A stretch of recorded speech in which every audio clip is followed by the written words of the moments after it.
یہ بہت بڑی تقریب تھی۔ ہم میں سے کسی نے بھی کبھی ایسا کچھ نہیں دیکھا تھا، ہم سب بہت ایکسائٹڈ تھے۔ یہ 1971 ہے اور ایران کے شاہ محمد رضا پہلوی سلطنت فارس کے 2500 سالوں کا جشن منانا چاہتے ہیں۔ سیلی کوئن واشنگٹن پوسٹ کے لیے کام کر رہی تھیں۔ مشہور شخصیات، بادشاہ، ملکہ، یہ سب بہت حیرت انگیز ہے، سب رنگوں سے بھرپور تھا اور اس کے بارے میں رپورٹ کرنا بہت زبردست تھا۔ یہ پرسیپولس ہے، سلطنت کے قدیم دارالحکومتوں میں سے ایک۔ میں حیران تھی، میں نے ٹینٹ پہلے دیکھے تھے، صحرا بھی دیکھا تھا، لیکن ایسا نظارہ پہلے نہیں دیکھا۔ یہ بہت شاہانہ تھا، وہاں کسی کے پاس کرنے کے لیے کوئی کام نہیں تھا، بس ان راستوں پر ٹہلے اور ایک دوسرے کو ہاتھ ہلائیں۔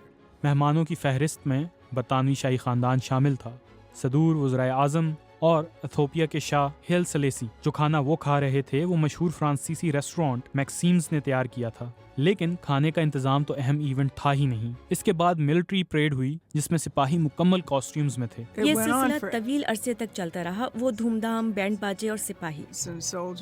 تقریب کے اختتام پر ایک 45 میٹر بلند ٹاور کی پردہ کشائی کی گئی۔ تقریب کی طرح اس پر بھی لاکھوں ڈالرز لاگت آئی تھی۔